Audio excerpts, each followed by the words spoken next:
2023. What a year. We laughed. We cried. Some things happened, some things didn't happen. For movies and music, it was pretty mediocre, but for games this year, we actually had a good one. But before 2024 really starts to hit its stride, let's delve into the highlights of last year. Music, movies, games. I got it all. I have 5 awards, misty awards, if you will, that my mysterious expertise have deemed worthy of being the best and worst of 2023. Now, personally, I didn't listen to many new releases this year. I listened to some albums that my girlfriend were into, like Melanie Martinez's new Portals, I believe it was called, and then Olivia Rodrigo's, what is it, Guts, the one Vampire is on. I mean, it's good, but I think it's obvious what I should give my best Music of the Year award to.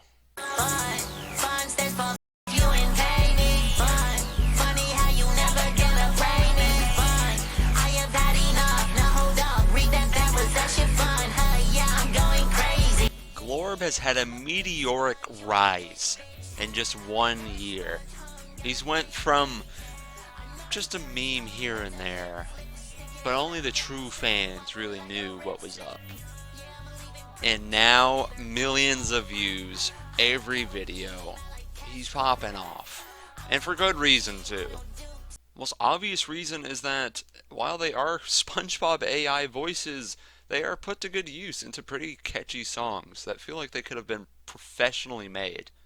Just listen to The Bottom, which was the first instance of just masterpiece quality.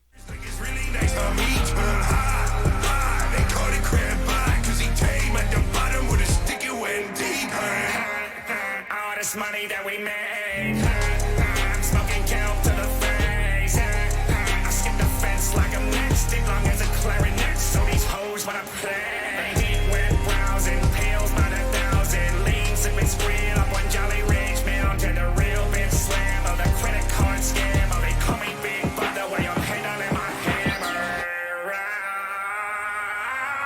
The flow is immaculate. The bars are clever, and simply put, the shit goes hard.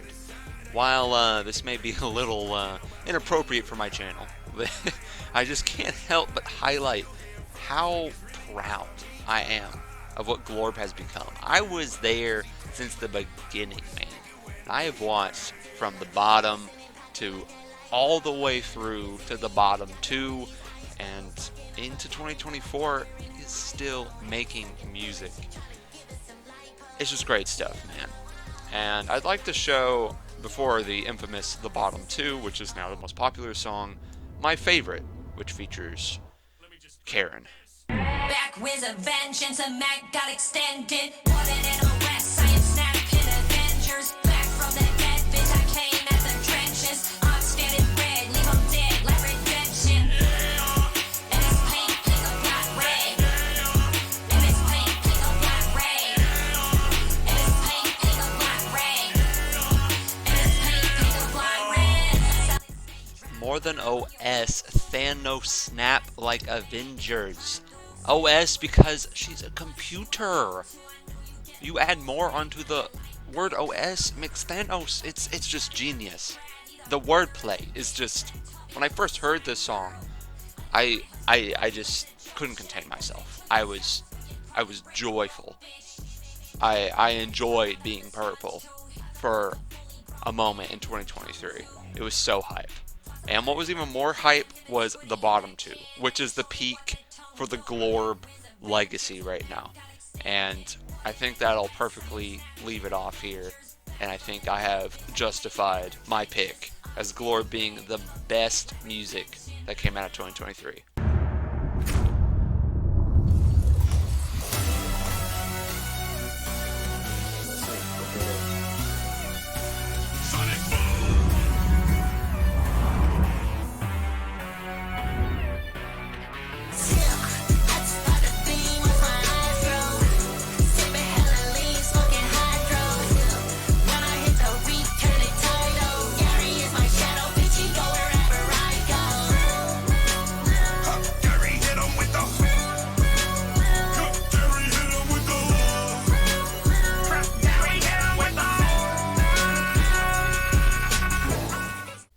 moving on to our next categories, film. 2023 had some amazing films, but it also had some stinkers. And I'm not really giving this award just to hate on a movie. I'm giving it to something that could have been really, really good, but it just wasn't, and really disappointed me. Without further ado, the worst film of 2023. It's not so much what you believe.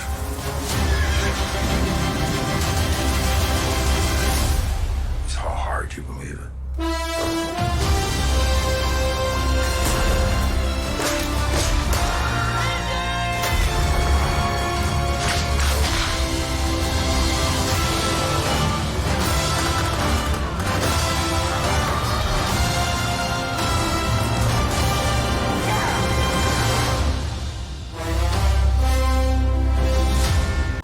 The Indiana Jones series is one of the best film series ever made. And you would think on their second try to get something going for a successor to that amazing trilogy, they would get it right. And honestly, Kingdom of the Crystal Skull is not that bad of a movie. It still had Steven Spielberg, and while it did have aliens, it's okay. It's not bad. This film is soulless. It is a good movie. It is not the worst film in terms of quality, but it is the worst film of the year in terms of how much it pained me that it was created.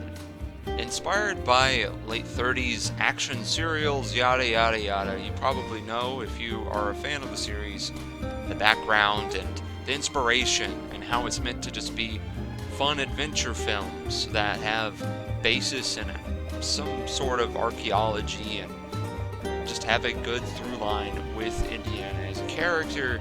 He's charismatic, but he's not perfect. And he's definitely not some godly legend that can move around despite being like 90 in this movie. It just was never going to work. The fact that they even attempted this is just why? And the AI remapping of the CGI young Harrison Ford is just the nail in the coffin. And not to mention the ending, which started to go somewhere interesting. It was actually a interesting decision that the film made. And then they just backtrack it. It could have actually been a good ending for the character, but no, you can't. You can't just let him live in peace. The series has to go on forever and ever and ever. If you're going to keep doing this, then just make a reboot for Christ's sake. Let somebody else play him. I'm sure there are plenty of bad games this year, but once again, my worst game of 2023 award is reserved for a game that I think could have been great. One of the greatest of all time even. But it holds itself back in the most weirdest of ways. A game with limitless potential that should be great on paper, but nobody is interested in it. Custodian. In the wasteland, only one thing matters. Pure genetic material. Take all you can and build anything to protect it.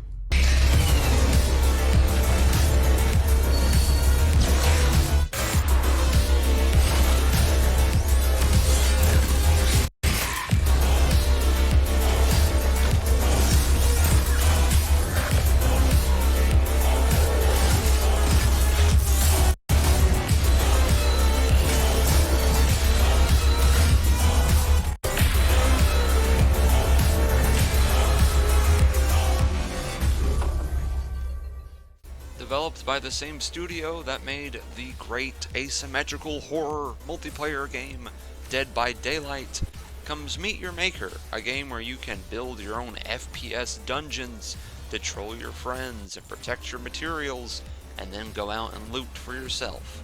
So it's kind of a looter shooter in a way, but you can only play with one other person at a time, so it's basically Mario Maker, but Doom. It sounds awesome, right? And, well, I mean, it is. This is a great game, but there is one Well, actually, there's more than one problem with it, but it's hard to pinpoint exactly what is wrong with this game and why no one cares. I think it being kind of gross to look at and all looking samey, which plays into the feel of being trapped in some dungeon for the player, but as a viewer who is going to watch live streams of this game, you can barely tell what's going on. So if the game can't grow through streaming, hopefully there is content updates, right? And there is, because this game is kind of live service and has seasonal updates, but even that can't save it. It needs something to severely change up its identity. Just take it from one of the top players. This is a game that I really love, but the last time we covered it on this channel, it wasn't doing as well as it could. Its average players on Steam were on a sharp decline since launch, it wasn't looking too good, and we also had often 0 viewers on Twitch, which is also not a great sign. It's been 4 months since I last checked on this game, and the numbers aren't too different. There are a few more players on Steam, which is nice, I guess, and there are some people streaming it now, but the average viewership is not very high either. That doesn't mean that the game is dead, however. The developers keep making new content and releasing new updates, which is really nice, and the latest one that they just released is called Decade Hope. I saw it, I noticed that they introduced some new elements, and I thought to myself, well, it could be cool. Let's see if there's any hope that this game could experience a bit of a rebirth and maybe reach a larger audience. If this sounds like your sort of game, please check out Meet Your Maker, because it is good. It's a good game. It just doesn't have that oomph, that staying power that a multiplayer game needs. And as you just heard, the hope is getting smaller and smaller that the game can even recover. Welp, that was depressing, but thankfully we are on to the best of the year, starting with the best film of 2023. And, yeah, this one is a lot easier to pin down.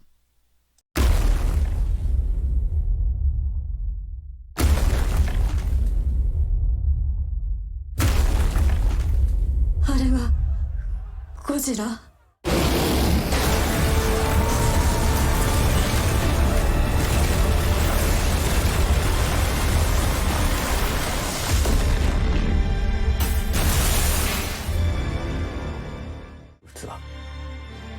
許しちゃくれない。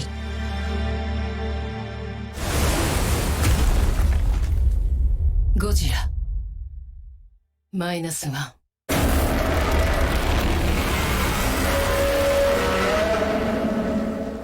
I had to trim down the trailer for copyright reasons, but I bet you could still feel something, right? Like, yeah, Godzilla is just a big lizard, right? But he's still a catalyst for telling great stories, which has always been the point of the character. And Godzilla -1 has finally brought us back to that. And while I do like the MonsterVerse stuff we're doing in America, Japan is the only one that can tell the original purpose of the Godzilla story, and that is to tell the allegory of post-war Japan after the atomic bomb, because, well, I mean, Godzilla, atomic monster, atomic bomb. It's not that subtle, but you can tell amazing stories with it, and the story in -1 is so good.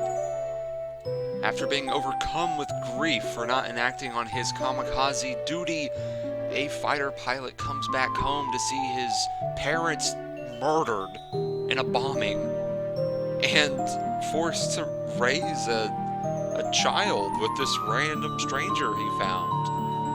Through disaster, they form somewhat of a family, and while he still has that guilt, he just can't get into a position to enjoy what he has. It's such a heartbreaking story, and even in just that little synopsis there's a lot that happens. And of course, Godzilla looks great. I'll be making a video on what I think a sequel to this film could look like. It won a poll that I did. I don't know how it ended up winning, but it did, so I will be making that video maybe after this one, I don't know, sometime soon. They can feel it too. Something is coming. Something even they're afraid of. You feel like going for a ride? Thought you'd never ask. Try not to swallow your tongue. What?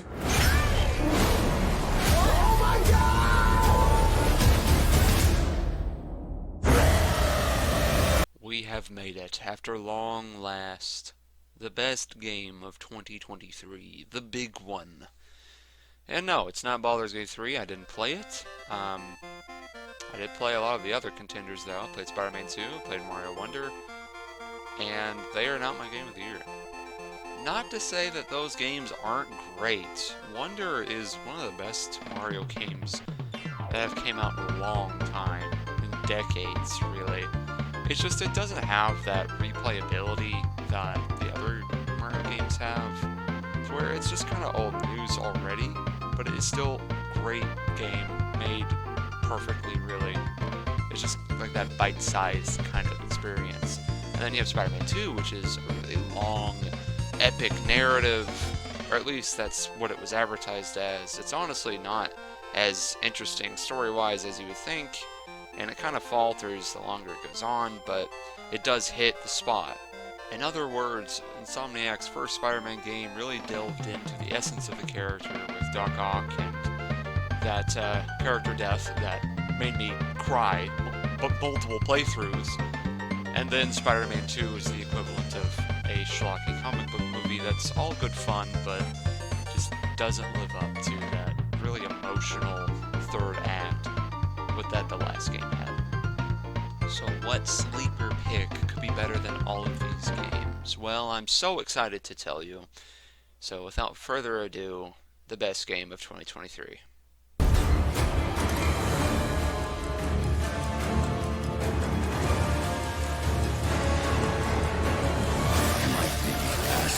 Too much of you. But I don't have a choice.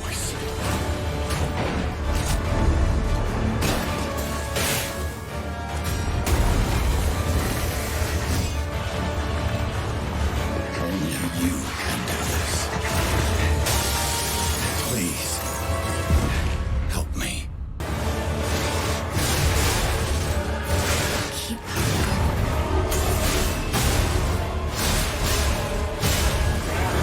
You can leave on me if you want.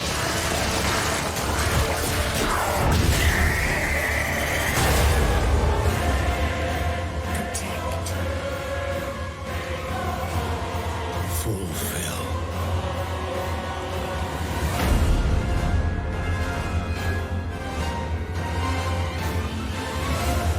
Your destiny. Lies of P is like the cereal trend where they go, oops, all marshmallows, all berries, or whatever it is, like Lucky Charms and stuff. But instead of cereal, it's every good mechanic that was in a Dark Souls game. From Elden Ring to Bloodborne, if you've heard of any of these games, you understand that they are known as gaming masterworks. This series is like untouchable, and Lies of P fits in perfectly. In fact, I think it's better than half of those games anyway. I remember a year or so ago randomly coming across this game called Lies of P and finding their website about a Dark Souls inspired Pinocchio game, and I thought, well, this could be good. Little did I know that the quality of this game would match the quality of From Software and other AAA developers. Like, I just can't state it enough. Like, this game is really good. The music, the story, the visuals, the gameplay, it's all so good, and there's such attention to detail in everything. So many quest lines, so many different little things to do and explore, and then all of the different accessibility options that kind of make the game easier, but it doesn't hurt the game at all. It's still hard like a Dark Souls game, but you have so many options. If one thing doesn't work, you can always try something else, and it makes the game a little bit more bearable. They don't want you to be miserable playing it. They want you to enjoy it and see it through to the very end. Exhibit A through Z, I guess, because not only is there the standard rolling through attacks, you have Fable arts, which are like special moves. You have guard regained, where if you guard an attack and get hit and then hit back, you gain your health back. Then there's grindstones, where you can apply special status effects to your weapon. which before you'd have to use an item, but now you can use it every time you respawn. There's items that protect your souls for when you die. It's the currency of the game. It's called Ergo in this game, but commonly called Souls in the series. And the list just goes on and on and on. There's so many features. The gameplay is crazy, and a new feature for this game that's never seen in this kind of game before is that you can customize every single weapon. You can detach the blade from the handle and mix and match every single weapon in the game. It's kind of incredible. Like, they didn't have to do all this for their first game, but they did. And they not only managed to make a game that stands toe to toe with some of the greatest games ever made, but they did it based off of the storyline for Pinocchio, which has been memed to death at this point, but they still somehow did it. I teared up at some of the characters' storylines when they got to the end. Lies of P may be Lies of Pinocchio, but they don't make it out to be some corny thing. It's not, I want to be a real boy 24/7 kind of thing. It's, I will murder for you, father. Oh no, you led to the destruction of humanity. I will now go on to a god-slaying quest and destroy your attempt to recreate your... Like, I can't even... I'll spoil the whole game, but it gets serious, and you wouldn't think it does. And I could talk about this game all day, but for the sake of brevity in this video, I think I shall save that for another time. If you want to see me do a video on Lies of P, please let me know. I would love to, especially theory crafting that teased sequel at the ending of the game. And that applies to any of the other works that I discussed in this video. Yeah, there's a lot of ups and downs of last year, but there's still some interesting things to discuss with each of them, like a potential Indiana Jones reboot, or how to potentially fix Meet Your Maker, if that can even be fixed.